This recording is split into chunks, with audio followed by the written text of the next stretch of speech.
Bienvenue à Indompté, un podcast bienveillant pour les parents qui choisissent d'offrir à leurs enfants une enfance heureuse pour un futur heureux.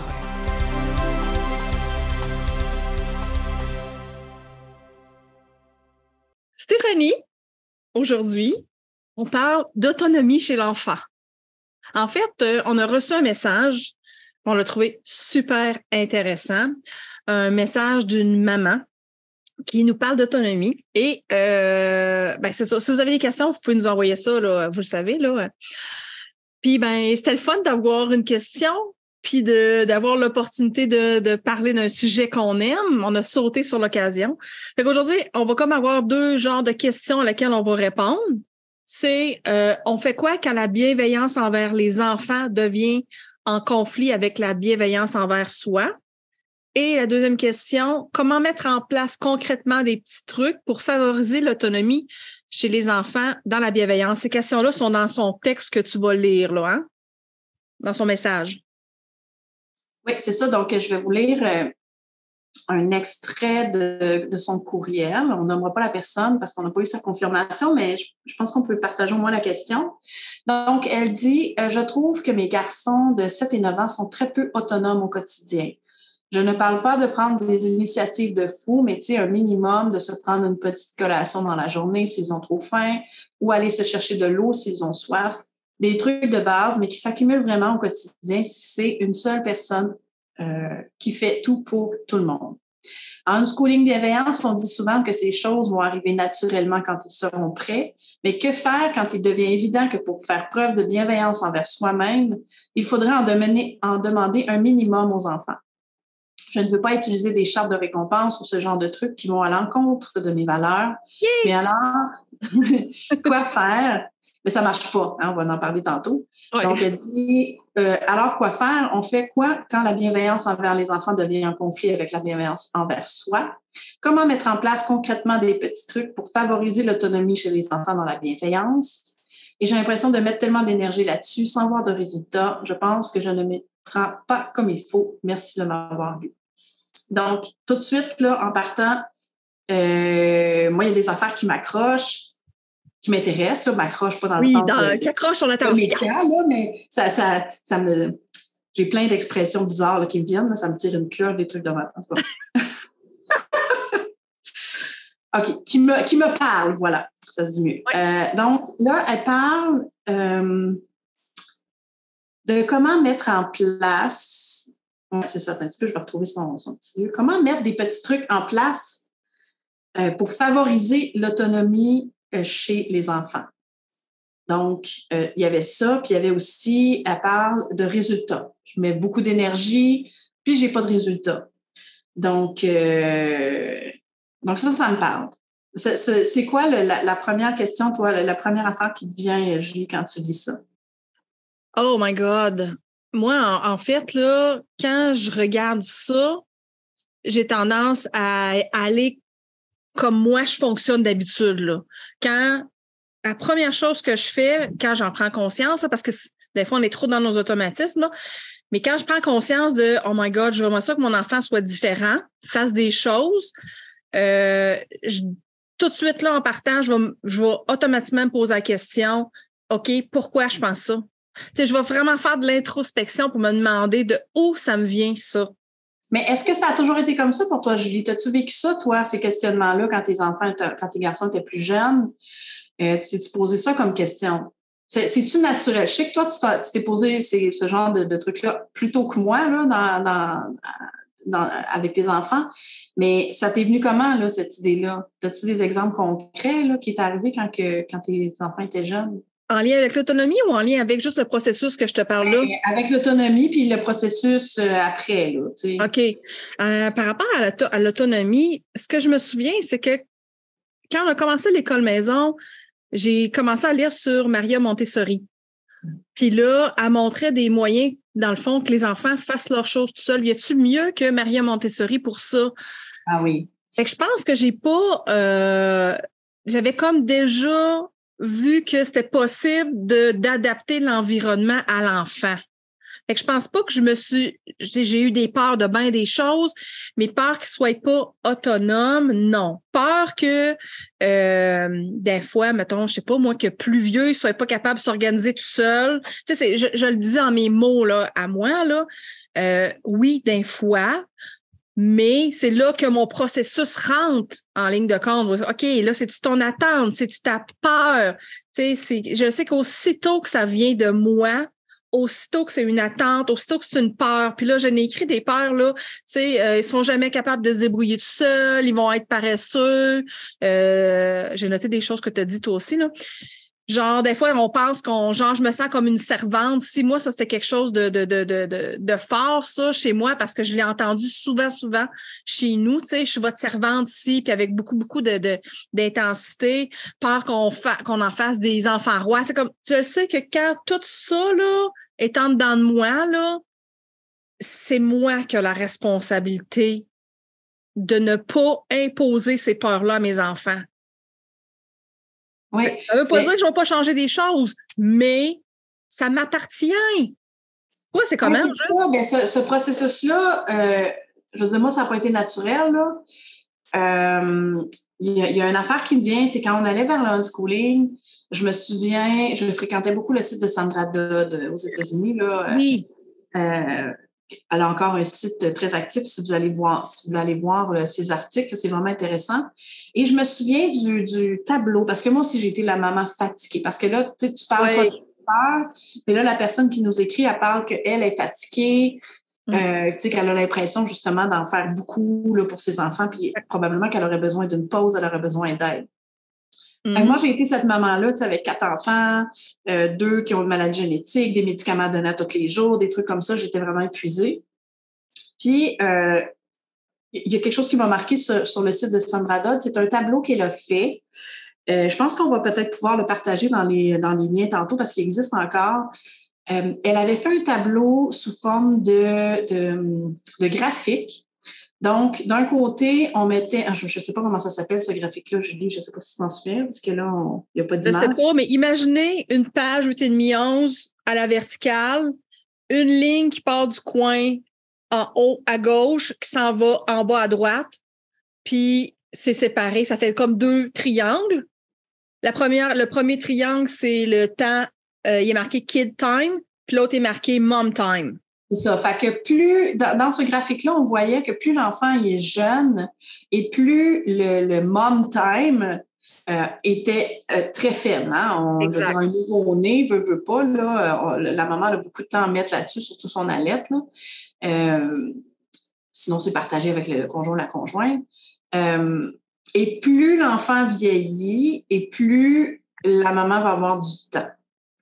Donc, j'ai un petit bémol sur ce graphique-là. À l'époque, ça m'avait bien marqué, puis j'avais réalisé que, tu sais, un enfant qui a 2 ans, ben, il peut pas être, surtout quand, je sais pas toi, mais moi, avec les 4 enfants, tu as tendance à voir ton plus vieux puis à avoir hâte que ton plus jeune, tu sais, il arrive au niveau de ton plus vieux, alors qu'il est encore jeune, tu sais, puis qu'il est trop.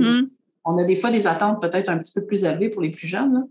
Mais ça fonctionne, ça, mais c'est pas une ligne droite. Le graphique qu'elle a fait est en ligne droite. C'est pas nécessairement droite. Des fois, les ados aussi ont besoin de temps et tout ça, là, mais c'est sûr que l'autonomie, là, si on parle de se faire à manger, de faire des trucs comme on avait parlé de collation et de boire, veut pas, l'enfant va devenir plus autonome. Quand je dis ça, je veux dire que l'enfant est capable de le faire. Ça veut pas dire que dans notre famille, de la façon qu'on l'a fait, il va l'être. Moi, je l'ai vécu. Donc, mes plus vieux avaient 10 ans, 8 ans. Et ce que j'ai réalisé, c'est que c'est moi qui contrôlais tout. Je contrôlais les collations. Il n'y avait pas le droit de prendre de collation en dehors des heures que moi je décidais. Il n'y avait pas le droit. Tu sais, il y avait toujours cette espèce de truc-là de contrôle qui faisait que l'enfant ne veut pas, il intériorise ça, tu sais, fait qu'il finit par tout le temps te demander, te poser la question. Je peux savoir un verre d'eau, je peux savoir si tu as peur qu'il fasse un dégât, puis que tu dis, demande à maman, moi je vais aller te le donner. Ben là, veut pas, ça développe pas l'autonomie. L'enfant, il va être tout le temps obligé d'attendre après toi. Fait que c'est sûr qu'il va toujours t'achaler. Donc, à ce moment-là, moi, j'avais commencé à faire des petits tests sur toutes sortes de petites affaires. Moi, j'avais vu ça comme une liste. À chaque fois qu'il se présentait quelque chose, je mettais quelque chose de nouveau en place. Comme par exemple, boire de l'eau. Ben, tu m'en as parlé tantôt. Toi aussi, tu avais une machine à eau. Oui. Ça a changé ma vie, là. Je veux dire, les enfants, on a encore chacun notre petit verre de plastique de couleur, même si mes enfants sont vieux. Puis, bon, là, on a changé pour un Brita dans le frigo, là, parce que ma fille est plus vieille. Mais quand ils étaient tout petits, c'est pas merveilleux. C'est à leur hauteur. Ils peuvent aller chercher de l'eau, la quantité qu'ils veulent. Donc, ça l'a éliminé la demande de verre d'eau. Les collations, ce que j'ai fait, c'est que, et puis là, ça, c'est le fun, parce que des fois, les enfants, quand ils sont plus jeunes, on s'inquiète de leur alimentation. C'est normal qu'ils ont envie plus de trucs sucrés. Hein? Ça goûte, le lait maternel, ça goûte très sucré. Fait que c'est normal que pendant plusieurs années, ce soit leur préférence. Donc, ce que j'avais fait, c'est que j'avais fait des trucs qui étaient accessibles, comme par exemple un gros plat avec des légumes précoupés. Et c'était des choses que je leur permettais de prendre par eux-mêmes. Genre, tu préparais ça le matin? Comme, ils appellent ça des monkey platters, je pense, hein? Ouais, mais moi, je parle pas d'un monkey platter. Je parle plus d'un plat au frigo, genre la veille. Pendant que je fais des légumes pour le souper, des poivrons, des trucs comme ça, j'en mets des crus. Tu sais, comme un plateau de légumes crus avec des carottes, des trucs comme ça, puis je mets ça au frigo. Fait que le lendemain, si les enfants veulent une collation, ben il y a des légumes dans le chose. Sinon, ben là, si j'ai vraiment pas le temps, ben je dis, ben gars, c'est ça qui est disponible en ce moment. Ce que j'avais fait aussi, c'est un panier de collation. Ouais. On achetait par exemple, des barres granola, des galettes de riz. Pour les enfants un petit peu plus vieux, des mix, des trail mix là, de noix et de petits trucs comme ça. Puis je mettais aussi des petits trucs plus dessert, là, des fois, là, au chocolat ou des affaires comme ça. Puis je mettais ça dans le panier. Fait que ça aussi, c'est le fun.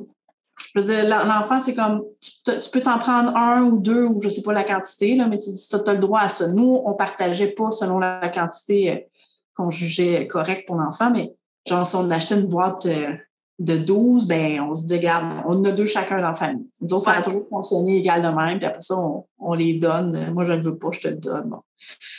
Fait que les enfants, pour les collations, puis les verres d'eau, mais ils sont devenus autonomes, tu sais. Ouais. C'est arrivé comme ça pour plein d'affaires. On pense à l'exemple que je pense, j'en ai déjà parlé de la poubelle, de l'enfant qui laisse traîner ses trucs. On met une poubelle, c'est ça. Moi, c'est ce qui est arrivé. Hein, ils laissaient traîner leurs emballages de barres grano à côté de leur ordinateur. J'ai chialé pendant des semaines. J'étais découragée. J'étais fatigante avec eux autres. Ça me prenait beaucoup de temps et d'énergie. Tu sais, la maman parlait d'énergie tantôt. Ouais. Puis j'ai juste mis une petite poubelle en dessous. Puis ça a été magique. Ça, c'est celui où mon conjoint aussi a réalisé que ça fonctionnait, ces petits trucs-là. Fait qu'après ça, on a commencé, à chaque fois qu'il y avait une problématique, on voyait que ça nous demandait beaucoup de temps, on réfléchissait à qu'est-ce qu'on peut faire pour que l'enfant puisse répondre à son propre besoin, comme là, elle parle de collation puis de verre d'eau. Ouais. C'est ça, on installe, c'est pas obligé d'être une grosse machine à eau. J'ai déjà eu un petit plat avec comme un petit robinet là, en plastique là, qu'on met dans le frigo aussi. Donc, si l'enfant est capable d'ouvrir le frigo, il peut se prendre un verre d'eau là aussi. Donc, ça, c'est ce qu'on avait eu au début. Là. Ça avait bien fonctionné. Fait que vous trouvez ce qui fonctionne pour vous, mais vous donnez accès à certaines choses pour que l'enfant puisse être vraiment autonome. C'est ça. Comment adapter notre environnement pour favoriser l'autonomie de l'enfant? Exactement. Être dans le proactif au lieu d'être... Moi, j'ai été longtemps dans le point de vue. Comme je te parlais tantôt, tu sais, on a le point de vue du parent, du besoin du parent. La question là, que tu as nommée tantôt qui disait qu'est-ce qu'on fait quand le besoin du parent est en conflit avec le besoin de l'enfant? Ouais. Est-ce que dans nos familles, moi j'ai une question pour vous, c'est la question que je me suis posée, est-ce qu'on parlerait de ça de façon nourriture? T'sais, est-ce qu'on dirait de la nourriture, ouais, mais là, comment je fais pour que moi j'ai assez de nourriture, mon enfant ait assez de nourriture? T'sais, on ne poserait jamais cette question-là. On va acheter la quantité de nourriture pour que tout le monde mange à sa faim dans la maison. Ouais. Ben, c'est quand j'ai commencé à voir les besoins de temps pour soi, de toutes sortes de choses, de temps pour me concentrer sur des choses. Quand j'ai commencé à voir mes besoins puis les besoins de mes enfants, pas en opposition les uns avec les autres, mais comme de la nourriture, on a tous les deux besoin de cette quantité de nourriture-là, fait on trouve le moyen. Ouais. Alors que si on se dit on a une quantité limitée, Puis là, on n'a pas assez pour les deux, comment qu'on fait? Fait que c'est vraiment une question de point de vue. Dès qu'on change notre point de vue, puis qu'on se dit, là, on a tous les deux ces besoins-là, comment qu'on fait pour trouver une solution pour que nos besoins aux deux soient comblés? Comblés. Que ce soit réaliste aussi, là. Cette affaire-là de point de vue-là, puis c'est ça, c'est moi, toute mon introspection me sert à prendre le point de vue de mon enfant et à changer le mien. Mais, dans le fond, je parlais de quelque chose qui explique pourquoi, des fois, c'est difficile de changer de point de vue, OK? Dans notre cerveau, j'aime ça, la neuroscience, j'adore ça, ça explique tellement d'affaires. Dans notre cerveau, on a un système d'activation réticulaire, OK?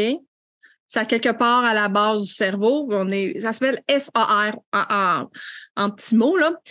Dans le fond, ça, là, ça apporte à notre conscience ce qui est important pour nous. Fait que là, si c'est important pour nous que notre enfant se prenne à boire toute seule, se prenne des collations toute seule, qu'il enlève, qu'il soit capable de se ramasser, mettons, comme tu disais, les papiers, ben en fait, on va voir juste ça.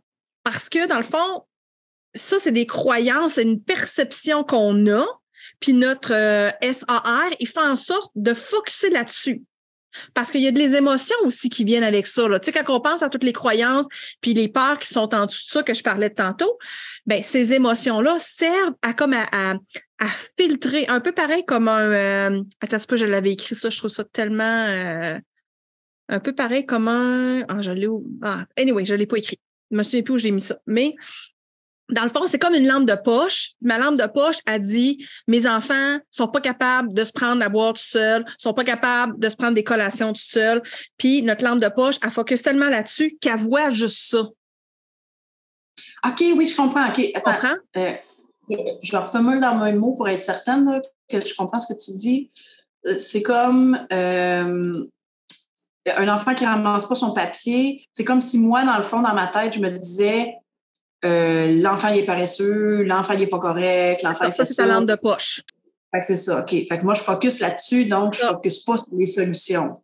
C'est ça. Un peu pareil comme quand on veut s'acheter une voiture, on regarde les modèles, là, il y en a un qu'on tripe dessus, puis là, on s'en va au Costco, puis là, tout d'un coup, oh my God, on en voit partout parce que notre lampe de poche, elle focus là-dessus. Fait que le but, c'est de faire changer notre focus. C'est quoi qui est important pour nous?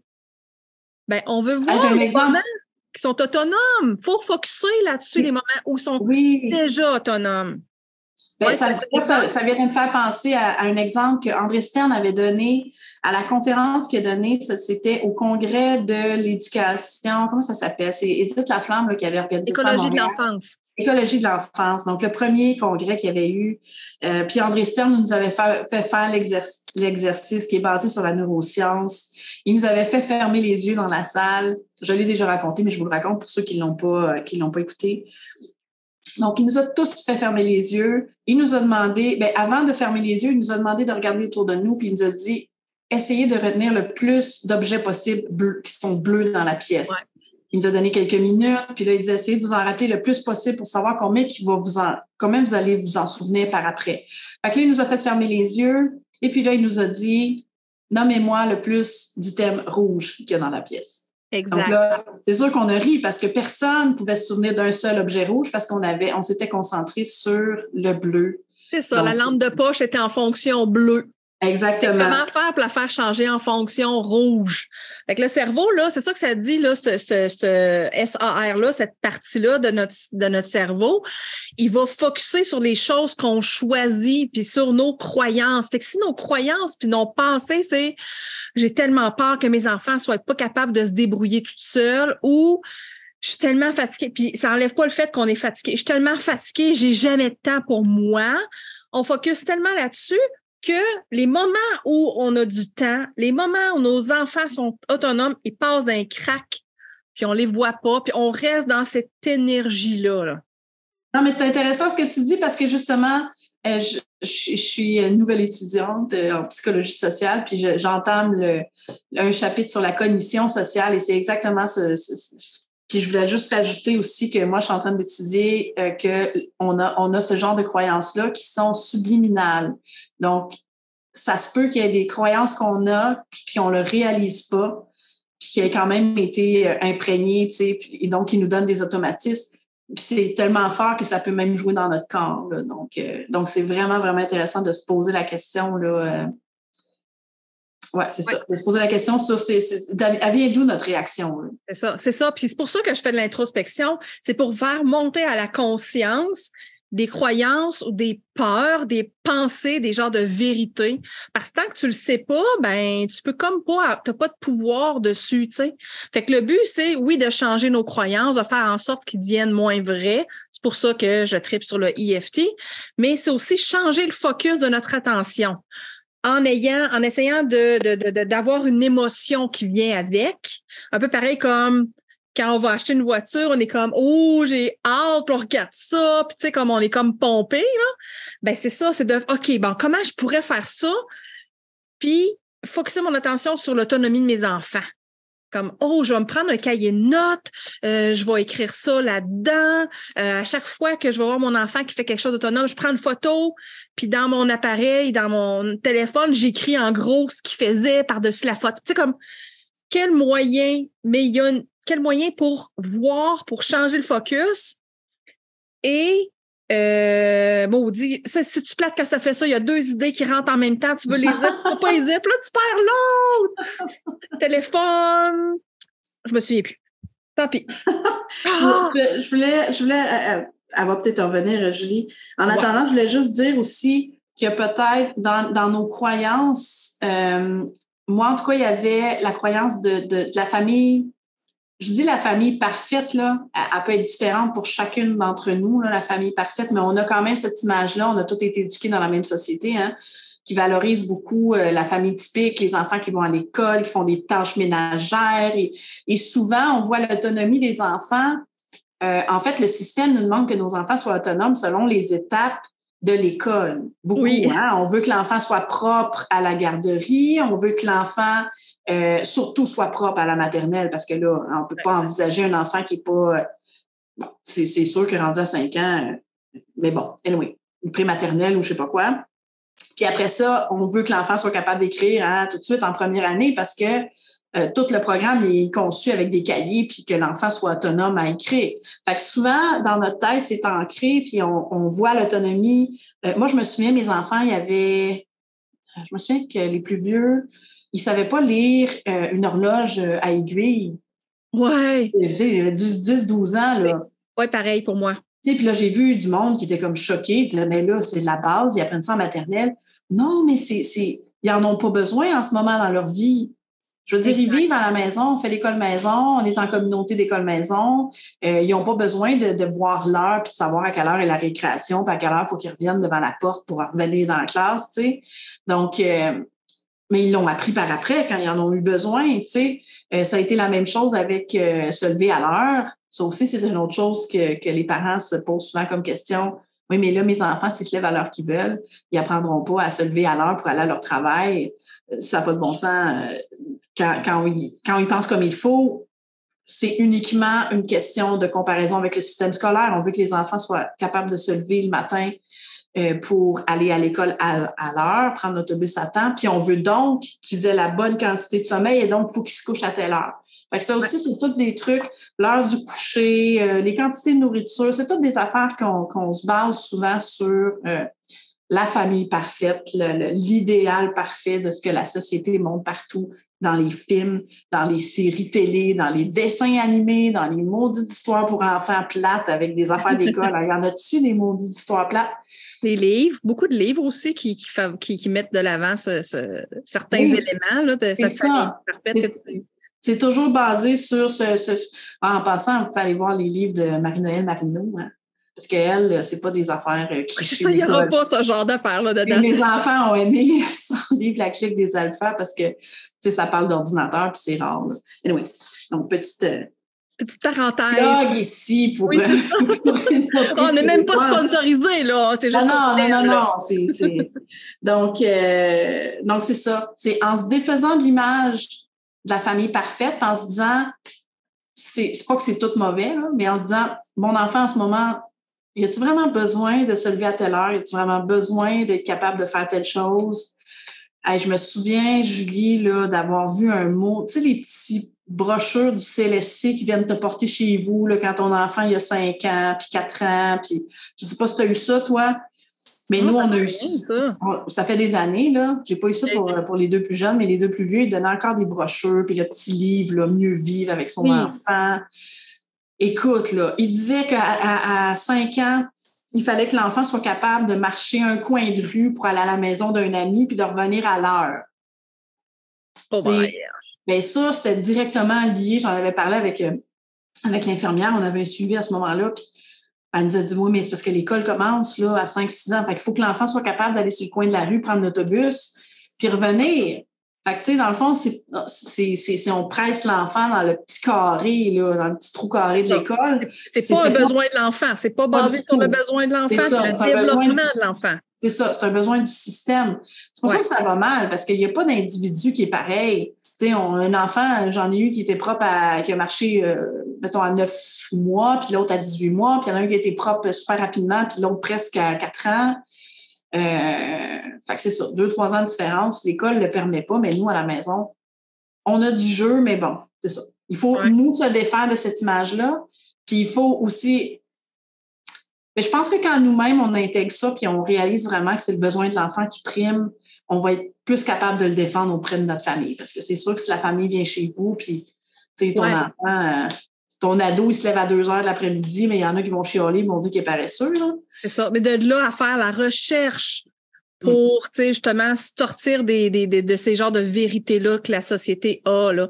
Fait que, puis dans un focus de aller voir le besoin de l'enfant, aller voir, ça a l'air de quoi un développement chez l'enfant vrai, là, pas celui qui nous montre là, dans justement le livre que tu parlais qu'on a quand nos enfants naissent. Oui, il faut sortir des articles de spécialistes qui conseillent les parents par rapport à l'école. Hein? C'est ça. Moi, la pédiatre de mes enfants me l'avait dit à un moment donné, elle m'avait dit là, madame, elle dit si vos enfants, vos garçons iraient à l'école, je vous dirais qu'il faut qu'ils se couchent à 9 heures. Mais elle dit vos enfants, ils ne vont pas à l'école. Fait qu'elle dit je peux vous dire à vous et à vos fils qu'ils ont besoin de dormir, que c'est normal qu'ils se couchent tard et qu'ils ne soient pas capables de s'endormir avant minuit, 1 heure, puis de dormir jusqu'à midi s'ils en ont besoin. Elle dit, je ne peux pas dire ça à un parent qui va à l'école parce qu'elle dit que ça ne va pas l'aider dans son milieu familial, tu sais. Exact. Donc ça, si vous allez faire des recherches, allez vraiment sur le vrai besoin de l'enfant, le développement de l'enfant en psychologie, par exemple, et non pas les petits articles qui passent dans la presse là, ou dans les médias où le spécialiste, il veut faire plaisir aux parents. Puis il veut. C'est ça. Exact. Fait que c'est d'aller chercher vraiment, d'être capable de se mettre à la place de notre enfant puis de voir de son point de vue à lui, c'est quoi qu'il expérimente. Fait que quand on parle d'autonomie, ben l'enfant, lui, il s'en contrefout de l'autonomie, là. Il voit pas ça, là. Il voit juste, j'ai soif, je demande à ma mère de un verre d'eau. Pourquoi? Ben, c'est sûr qu'on peut y poser des questions, mais une affaire aussi qui m'est comme venue, c'est quoi leur langage de l'amour, ces enfants-là? Parce que service en français qu'on dirait, mais act of service en anglais, là, c'est que on ressent l'amour des gens quand ils font des choses pour nous. Fait que d'avoir, moi je le sais, là, tu sais, des fois je vais demander des choses, même mon verre d'eau, là. Je suis bien installée avec ma doudou, mon coussin, mes affaires sur le divan. Puis là, je suis là, Patrick, j'ai soif. Pour moi, ça, c'est comme. Peut-être que, tu sais, il y a des phrases là, qui me viennent en tête, là, des mots, là, t'es pas une princesse, tu vas être lâche, tout ça. Mais pour moi, quelqu'un qui fait des choses comme ça me fait sentir aimée, ça me fait sentir importante, pas plus importante que l'autre personne. Si Patrick, il me dit non, ça me tente pas, ben, regarde, je vais m'en passer ou je vais aller le chercher moi-même. Mais comprends-tu que peut-être que ça, c'est un de langage de l'amour qu'ils ont, puis ça c'est comme à explorer là, cette idée-là de voir mon enfant, c'est-tu son langage de l'amour, puis c'est son langage d'amour, moi, je dirais renforcer ça, mais peut-être pas avec de l'eau puis les collations, mais avec autre chose de plus inattendu. Ouais. Ben comme adulte, là, c'est ça que tu me dis ça. Puis, tu sais, moi, j'aime ça quand Alain fait mon café, là. Oui. Des fois, je suis comme, je prendrais un café si tu le fais, tu sais. C'est fun, des fois, que quelqu'un fasse quelque chose pour nous, tu sais. Exact. Puis, fait que là, toi, OK, là, on parlait de de l'environnement.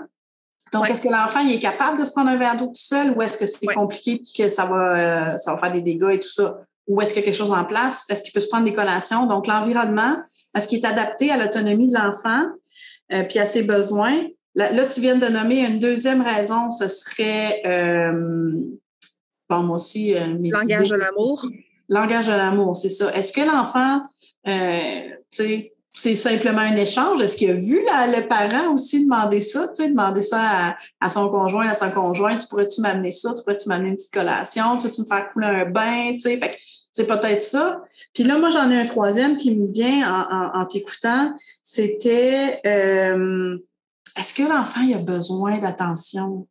Y a-t-il besoin de connexion là, physique? Fait que, sur le 10 fois qu'il demande de l'eau, des collations, quelque chose dans la journée, là, il y en a peut-être 2, c'était justement simplement un échange qu'il veut faire. J'ai encore oublié ton affaire d'amour. Comment tu appelles ça? Langage d'amour. Mais oui, une connexion. Oui, c'est ça, une connexion. C'est ça. Fait que, est-ce que sur les 10 fois, il y en a 2 que c'est ça, puis il y en a 3 que c'est parce que l'environnement, il n'est pas adapté, puis ou il veut pas fâcher son parent parce que la dernière fois, il a pris un verre tout seul, puis il a renversé de l'eau, puis je sais pas quoi. Fait que c'est-tu par rapport à l'environnement? Ou si c'est vraiment parce que l'enfant, là, il a besoin d'une connexion. Donc ça, c'est un autre truc aussi que j'avais essayé, qui était plus difficile pour moi. Moi, le contact corporel, bon, tu le sais, c'est dur pour moi, là, le toucher. Bon, je colle mes enfants, c'est sûr, là. Oui. Mais d'aller directement vers mes enfants qui demandent, qui étaient, quand on disait, ils sont très demandants, là. Oui. En fait, c'est nous, là. C'est encore une flash, c'est encore une lampe de poche, ça, là. Ben, c'est ça. Ben, d'aller vers eux, tu sais, puis de toucher l'épaule, de toucher le bras, tu sais, puis comment ça va? Y a-tu bon ton verre de jus, tu sais? Juste un petit toucher, là. Puis moi, en tout cas, moi, ça a été super fort. Ça a été vraiment, j'ai fait, wow, là, tu sais, j'ai juste touché un petit peu les cheveux ou quelque chose. C'est bon, on s'entend avec le consentement de l'enfant, là. Mais parce que j'en ai qui n'aiment pas trop le toucher comme moi, puis j'en ai qui aiment ça, mais ça fait toute une différence, cette connexion-là. Exact. Oui, c'est ça, le toucher. Je pense que c'est un des langages de l'amour, ça aussi. C'est d'adapter, dans le fond, nos comportements pour parler leur même langage. Mais d'avoir des moments de connexion, que ce soit avec le toucher, que ce soit avec juste comme je sais, moi, Benjamin, là, il arrive dans le salon, puis là, il commence à me parler d'un sujet, là. Puis là, c'est comme, il me fait une présentation orale, là. C'est comme, c'est toujours très intéressant. Mais lui, il aime qu'on l'écoute. Fait que, tu sais, je l'écoute, puis de créer des moments où est-ce que je suis pas là en train de juger ou de remettre en question. Je suis pas comme un inspecteur. Je suis vraiment je l'écoute sans jugement. Puis c'est ça, ces moments-là qui créent une connexion de cœur à cœur, là. Oui, puis j'ai l'impression que plus l'enfant est jeune, plus il en a besoin de ça. Ouais. Souvent, je me souviens très bien d'une période où j'avais l'impression que j'étais comme, pardonnez l'anglicisme, mais overwhelmed, là. Ouais. Et puis, je disais, ben là, j'en veux plus, tu sais, je voulais pas me faire toucher, je voulais pas. Ça, c'est avant que ma fille, elle soit sevrée, là. Jusqu'à 4 ans, elle a été allaitée, puis je me souviens qu'à ce dernier mois d'allaitement, là, c'était beaucoup physique, mon affaire, là. Je me sentais envahie, je voulais pas être touchée, je voulais pas me faire poser plein de questions. Mais dans le fond, dans ma journée, il y avait plein de moments où j'aurais pu connecter 2-3 fois avec les enfants, vraiment prendre le temps, OK, je laisse mon panier de linge à plier, là, puis là, je m'assois, puis juste quelques minutes, OK, raconte-moi ça, montre-moi ton dessin, puis, tu sais, avec le toucher, juste des petits moments de connexion. Je pense que rapidement, on peut être, justement, on peut se dire, j'en ai trop, j'ai pas de temps, puis comme, tu vois, ça revient à ta lampe de poche. C'est comme son focus, l'enfant me demande, fait que toutes les fois qu'un enfant va venir te demander quelque chose, tu vas dire, j'ai pas de temps, l'enfant m'en demande trop, j'ai plus d'énergie, je suis tannée. Fait qu'on focus là-dessus. Ouais. Moi, je dirais vraiment à la maman qui nous a écrit, ça serait d'essayer une petite chose. Moi, je me souviens quand je suis allée vers l'unschooling, à un moment donné, je me suis sentie, là, tu sais, ton affaire d'analyser tes peurs, puis tu parlais de prendre des notes, prendre des photos. Moi, j'aurais pas été là, c'était trop. Mais déjà, c'était beaucoup parce que je me dis, mon Dieu, je suis toujours en train d'analyser tout ce qui se passe. Mais je veux juste vous dire que ça finit par devenir un automatisme. Exact. Au début, là, ça va être vraiment, faut-tu, j'analyse, psychanalyse chaque moment de ma journée, toute ma vie, non. on le fait tranquillement, puis après ça, ça devient de façon vraiment, on s'en rend même plus compte qu'on le fait, là. Ouais. Donc, mais ça pourrait être de focusser sur une affaire. Comme là, elle parlait de collation et de breuvage, fait qu'elle pourrait vraiment se dire, OK, je veux que mes enfants soient autonomes au niveau de l'eau et des collations. Qu'est-ce que je peux faire? Puis on peut demander aux enfants aussi. Des fois, ils ont des idées super... Exact, oui! Et moi, je me souviens à un moment donné... puis moi, ce processus-là, je le refais même encore aujourd'hui des fois. Tu sais, des fois, il faut que je me dise, OK, mais je vais leur demander, là.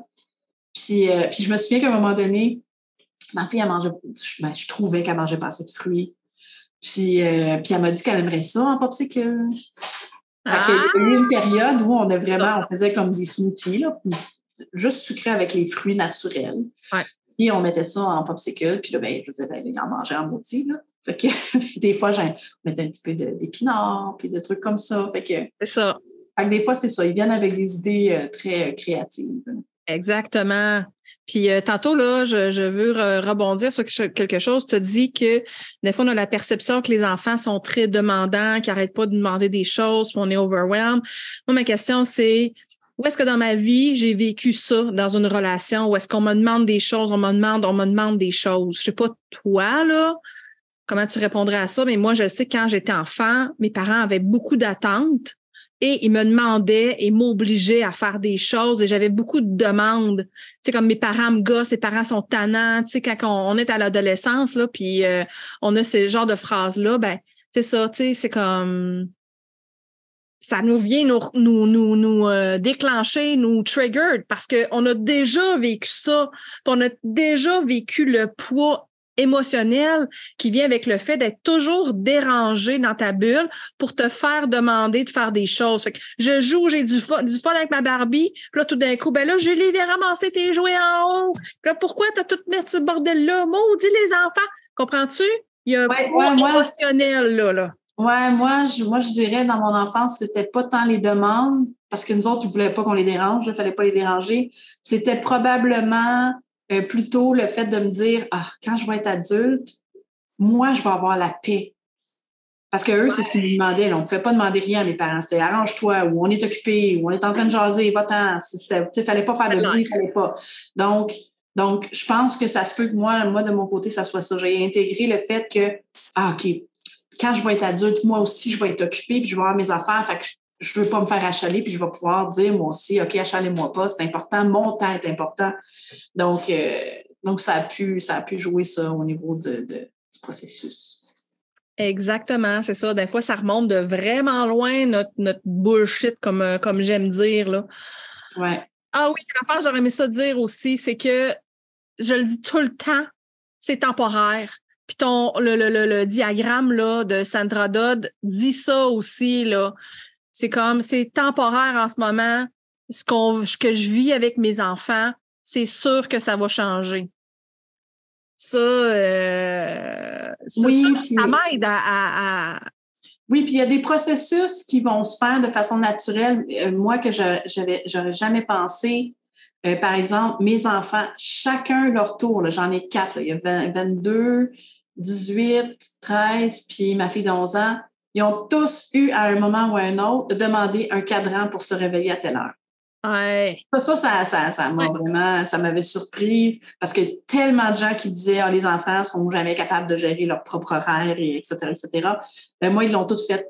Ils ont tous, là, ma fille, elle a fait le cadran parce qu'elle n'en a pas besoin, mais il y a un moment où elle me demandait de la réveiller parce qu'elle voulait pas manquer le déjeuner, parce que je fais des gros déjeuners. Fait que puis mon fils aussi, il a dit ça. Puis il y en a un autre qui se couchait très tard, fait qu'il aimait pas ça parce qu'il se retrouvait une moitié de la journée tout seul, de la soirée tout seul. Fait qu'ils ont tous eux-mêmes, puis ils ont réfléchi, puis ils ont pris eux-mêmes la décision, là.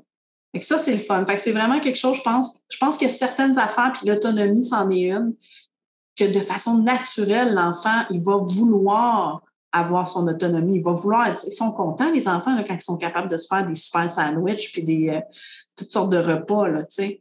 Ouais. Donc, c'est l'environnement. On est là à chialer, à les obliger à ramasser. Là, c'est là que, ben là, ils le feront plus, là, parce que de toute façon, c'est comme ça devient beaucoup moins plaisant, là.